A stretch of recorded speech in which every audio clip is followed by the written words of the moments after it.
আজ আমরা যারা এখানে উপস্থিত, আমরা সবাই একরকম নয়। আমাদের আদর্শ আলাদা, অভিজ্ঞতা আলাদা, দৃষ্টিভঙ্গিও আলাদা।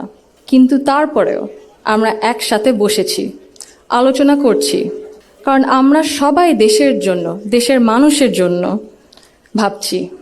আর এই ভিন্নতা নিয়ে একসাথে কথা বলছি, একের পর এক শুনছি।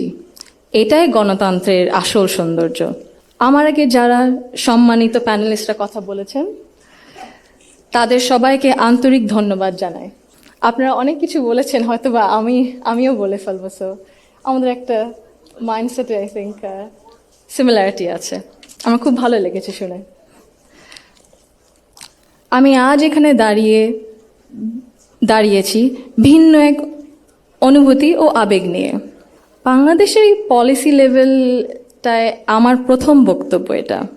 আমি এমন কেউ নয় যার কাছে সব প্রশ্নের উত্তর আছে বা সব সমস্যার সমাধান জানা আছে।